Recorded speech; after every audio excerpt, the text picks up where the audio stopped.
యుధిష్ఠర్కి వేదన ఇది వచ్చేసి 39th లెసన్ అనమాట. 7th స్టాండర్డ్ వచ్చేసి సిబిఎస్ఈ సిలబస్ మహాభారత కథలో ఉన్నాము. कुछ देर बाद కొంచెం సేపు అయిన తర్వాత युधिष्ठिर रोती बिलखती हुई स्त्रियों के समूह को पार करते हुए बाह्यों व श्री कृष्ण सहित ధృతరాష్ట్ర के पास आए. తను ఏడుస్తూ చాలా బాధపడుతూ తన ఇంట్లో ఉండేటువంటి స్త్రీ సమూహంతో కలిసి ధృతరాష్ట్రుని దగ్గరికి వెళ్ళాడు. శ్రీకృష్ణునితో పాటు ధృతరాష్ట్రుని దగ్గరికి వెళ్ళాడనమాట. వా నమ్రతాపూర్వక హాత్ జోడే ఖడే రహే. నమ్రతాపూర్వకంగా చేతులు జోడించి అక్కడ నిల్చుకున్నాడు. ఇస్కే బాద్ ధృతరాష్ట్ర నే భీమ్ కో అప్నే పాస్ బులాయా. ధృతరాష్ట్రుడు వచ్చేసి భీముడిని తన దగ్గరికి పిలిపించాడనమాట. పిలిచి ధృతరాష్ట్ర కే హావ్ భావ్ సే శ్రీకృష్ణ నే अंदाजा लगाया कि इस समय धृतराष्ट्र पुत्र शोक के कारण क्रोध में है. యాక్చువల్గా వచ్చేసి శ్రీకృష్ణుడు వచ్చేసి చెప్తూ ఉన్నాడు, ధృతరాష్ట్రుడు చాలా కోపంగా ఉన్నాడు, పుత్రశోకంతో ఉన్నాడు, అందువల్ల వచ్చేసి తనకి కళ్ళు కనిపించవు కాబట్టి ఇస్మే భీమ్కో ఉన్కే పాస్ బేచనా ఠీక్ నా హోగా. తన దగ్గరికి భీముని పంపించడం మంచిది కాదు, ఎందుకంటే చంపేసినా చంపేస్తాడు ధృతరాష్ట్రుడు అని చెప్పేసి తను చెప్పడం జరిగిందనమాట శ్రీకృష్ణుడు అనమాట. అతను ఉన్హోనే భీమసేనుకు ఏక్ తరఫ్ హటాలియా. తను వచ్చేసి వారించడం జరిగిందనమాట, ఆగు అని చెప్పడం జరిగింది.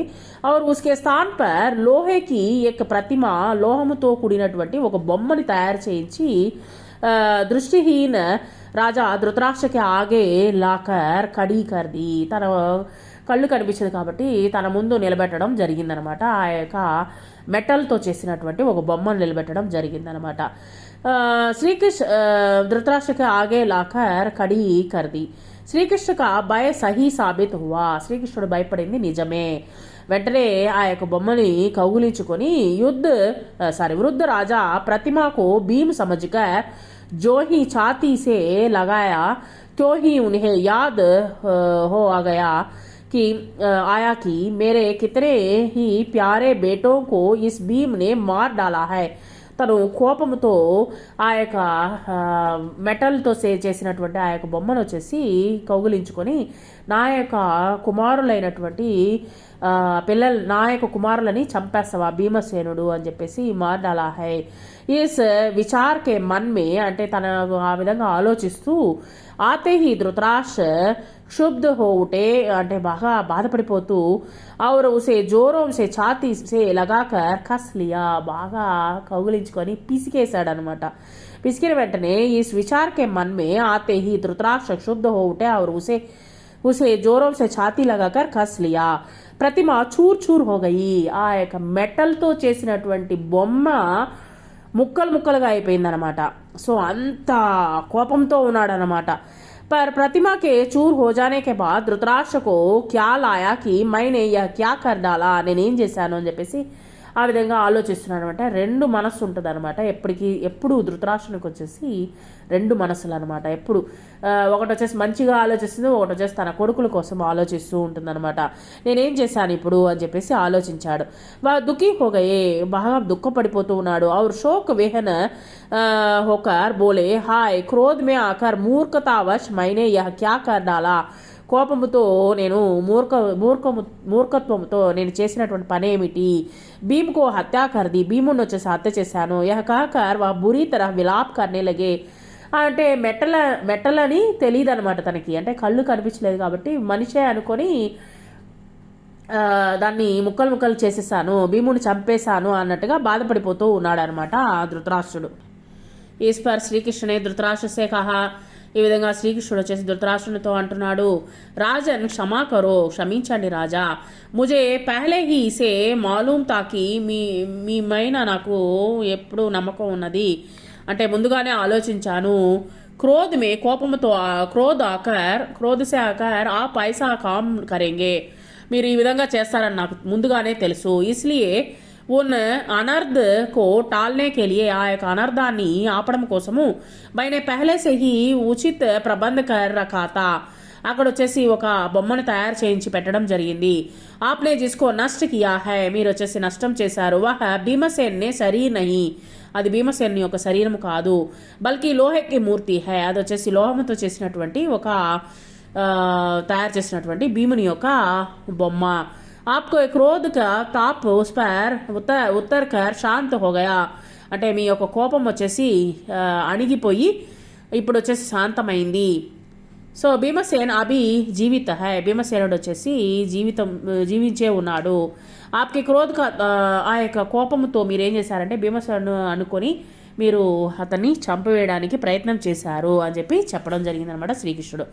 యह सुनकर धृतराष्ट्र के मन में धीरज बंदा और उन्होंने अपना क्रोध शांत कर लिया, కోపం అణిగింది. उन्होंने सभी पांडवों को आशीर्वाद देकर विदा कर दिया, అందరినీ ఆశీర్వాదం చేసి అక్కడి నుంచి పంపించడం జరిగింది. ధృతరాష్ట్ర से आकर पाकर आज्ञा पाकर पांचों भाई श्री कृष्ण के साथ गांधारी के पास गए, గాంధారి దగ్గరికి వెళ్ళడం జరిగింది. గాంధారి కా శోకద్వేగ్ దేకర్ అర్జున్ బి డర్ గయా, చాలా కోపంతో ఉందన్నమాట ఎవరు గాంధారి, అది అర్జునుడు కూడా భయపడడం జరిగింది. ఆవిడ శ్రీకృష్ణకే పీచే హీ కడా రహా, శ్రీకృష్ణుని వెనక నిల్చుకున్నాడు అనమాట. కుచ్ బోలా నహి, ఏం మాట్లాడలేదు. గాంధారినే అపనే దగ్ధ హృదయకో ధీరే ధీరే శాంత్ కర్ లియా, కొంచెం కొంచెం శాంతం కలిగించుకొని ఆర్ పాండవుకు ఆశీర్వాద్ దేకర్ విదా కియా, పాండవులని ఆశీర్వదించి అక్కడి నుంచి పంపించింది. యుధిష్ఠిర్ ఆది సబ్ వహాసే చల్ గయే, అక్కడి నుంచి బయలుదేరడం జరిగింది. పరంతు ద్రౌపది వహి గాంధారికి పాస్ హీ రహి, కానీ గాంధారి దగ్గరే ఉండిపోవాల్సి వచ్చింది అనమాట ద్రౌపది. अपने पांचों सुकुमार बालकों के मारे जाने के कारण द्रौपदी शोक विह्वल होकर रो रही थी. తన యొక్క కుమారులైనటువంటి 5 మంది కుమారులు చనిపోవడంతో చాలా శోకంతో ఉన్నది ద్రౌపది. ఉస్కి అవస్థ పర్ గాంధారికో బడి దయా అయి, చాలా దయ అనేటువంటిది కలిగింది. వా బోలి బేటీ దుఃఖీ నా హోవో, దుఃఖించాల్సిన అవసరం లేదు. మాయా ఔర్ తుమ్ ఏక్ హీ జైసీ హై, నువ్వు నేను ఒకే విధమైనటువంటి దుఃఖంతో ఉన్నాము. హమే సాంత్వన దేనే వాలా కౌన్ హై, మనల్ని శాంతింపచేసేది ఎవరు. ఈస్ సబ్కి దోషితో మై హీ హూ, నేనే అన్నిటికీ దోషిగా నిలుచుకొని ఉన్నాను. మేరీ హీ దోష్ కే కారణ్, నా యొక్క దోషం వల్లనే ఆజ్ హమ్ కుల్ కా సర్వనాశ్ హువా హై, మన యొక్క కుల వంశమే వచ్చేసిన సర్వనాశనమైంది. పర్ అబ్ ఆప్నే అప్నే కో భీ దోష్ దేనే సే క్యా లాభ హై, మిమ్మల్ని దోషులుగా చెప్పడం వల్ల నాకేంటి లాభము. युधिष्ठिर के मन में यह बात समा रह गई थी कि हमने अपने बंधु बांधवों को मारकर राज्य पाया है, మనం అందరం వచ్చేసి బంధువులని అందరినీ చంపేసి ఆ యొక్క రాజ్యాన్ని తీసుకోవడం జరిగింది. ఇస్మే ఉनको భారీ వ్యధ రఖనే లగి, చాలా బాధతో కూడినటువంటి వ్యధ అనేటువంటిది కలుగుతూనే ఉంటుంది. అంతమే ఉన్హోనే వన్ మే జానేకే నిశ్చయ కియా, అందరూ వచ్చేసి అడవికి వెళ్ళడానికి నిశ్చయించుకున్నారు వాళ్ళందరూ. తాకి ఈ పాపక ప్రాయశ్చిత హో సకే, అది ఒకటే ప్రాయశ్చిత్తం అని నిశ్చయించుకున్నారు. యా సున్కర్ సబ్ భాయియోంకో మాను వజ్ర గిర్ గయా, వే బహుత్ చింతిత హో ఉటే, చాలా చింతిస్తూ ఉన్నారు. ఔర్ బారీ బారీ సే సబ్ యుధిష్ఠర్ కో సమజానే లగే, అతను వచ్చేసి సముదాయిస్తూ ఉన్నారు యుధిష్ఠుడే ఎక్కువ బాధపడుతూ ఉన్నాడు అనమాట. అర్జున్ నే गृहस्थ धर्म की श्रेष्ठता पर प्रकाश डाला, భీమసేన్ నే కటు వచనం కేసే ఖామ్ లియా, భీమసేనుడు వచ్చేసి కటువచనంతో పనులు చేయడం జరిగింది.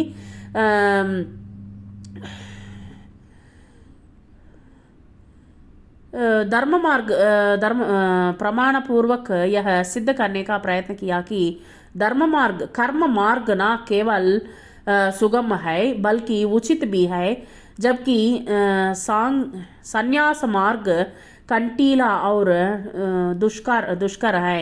इस तरह देर तक युधिष्ठिर से वाद विवाद होता रहा. ఈ విధంగా వచ్చేసి అందరినీ దూషిస్తూ బాధపడుతూ అక్కడ ఉన్నాడనమాట ఈ యొక్క युधिष्ठिर వచ్చేసి. सहदेव ने नकुल के पक्ष को समर्थन किया और अंत में अनुरोध किया कि हमारे पिता माता आचार्य बंधु सब कुछ आप ही हैं, మీరే మాకు అందరూ పిత, తండ్రి, తల్లి, తర్వాత వచ్చేసి మాత, గురు, దైవం, అందరూ బంధువులు అందరూ మీరే. హమారి టిటాయికో క్షమా కరే, మేము చేసినటువంటి తప్పుల్ని మన్నించండి. ద్రౌపది బి స్వాద్ వివాద్ మే పీచేనా రహి, అక్కడ వాద వివాదంలో పాల్గొనలేదనమాట. వా బోలి అబ్తో ఆప్కి యహీ కర్తవ్య హై, ఇది మీరు చేసినటువంటి కర్తవ్యము. రాజోచిత ధర్మ కా పాలన కర్తే హుయే రాజ శాసన్ కరే ఔర్ చింతా నా కరే, మీరు వచ్చేసి ధర్మపాలనతో మీరు వచ్చేసి పరిపాలన అనేటువంటిది చేశారే కానీ చింతించాల్సిన అవసరం లేదు అని చెప్పేసి చెప్పడం జరిగింది. తబ్ శాసన్ సూత్ర గ్రహణ్ కర్నే సే పహలే యుధిష్ఠర్ భీమ్ కే పాస్ గయే और కురుక్షేత్ర మే శరశయ్యా పర్ పడే హుయే, అంటే అక్కడ ఉన్నటువంటి బాణములతో కూడినటువంటి ఒక సయ్య మీన్స్ ఒక పడక మీద పడుకొని ఉన్నటువంటి భీష్ముణ్ణి సయాపర్ పడే హుయే మృత్యుకి ప్రతిష్ఠా కర్ రహే తే, భీష్ముడు వచ్చేసి మృత్యువు కోసం ఎదురు చూస్తూ ఉన్నాడు. పితామహ భీష్ముని యుధిష్ఠర్కు ధర్మ కా మర్మ సమజాయా ఔర్ ఉపదేశ్ भी दिया, ధర్మం యొక్క మర్మాన్ని విడమరసి చెప్పడం జరిగింది యుధిష్ఠరునికి. ధృతరాష్ట్రుడు కూడా యుధిష్ఠర్ యొక్క ఒకే పాస్ ఆకర్ సాంత్వన దేతే హుయే బోలే, అంటే సమాధానపరుస్తూ ఈ విధంగా చెప్తున్నాడు. బేటా తుమ్హే ఇస్ తరహ్ శోక విహల్వ నహీ హోనా చాహియే, నువ్వు శోకముతో ఉండాల్సిన అవసరం లేదు. దుర్యోధన్నే జో మూర్ఖతాయేకి తీ, అతను వచ్చేసి మూర్ఖత్వముతో చేసినటువంటి పనుల వలన ఉస్కో సహీ సమజ్కర్ మైనే దోకా కాయా, నేను కూడా వచ్చేసి అది కరెక్టే అని చెప్పేసి నేను కూడా మోసపోవడం జరిగింది. ఇస్ కారణ్ మేరే సౌ పుత్ర ఉసి బాంతి కాల్ కవలిత్ హోగయే, ఆ కారణం చేతనే వాళ్ళు చనిపోవడం జరిగింది 100 మంది నా యొక్క కుమారులు. జైసే సపనే మే మిలా హువా దన్ నీంద్ ఖుల్లనే పర్ లుప్త్ హో జాతా హై, మనం వచ్చేసి ఎప్పుడు వచ్చేసి డబ్బు పైన ఆశ అనేటువంటిది పడకూడదు. సో మనము లాస్ట్కి ఏమైపోతాము, ఏమీ లేకుండా పోతాము. అబ్ తుమ్హి మేరే పుత్ర హో, మీరందరూ వచ్చేసి నాయక కుమారులే. ఇస్ కారణ్ తుమ్హే దుఃఖీ నహీ హోనా చాహియే, మీరు నా కుమారులు లాంటి వారే కాబట్టి మీరు దుఃఖించాల్సిన అవసరం లేదని చెప్పేసి సమాధానపరుస్తూ ఉన్నాడు యుధిష్ఠరుడు. Thank you very much.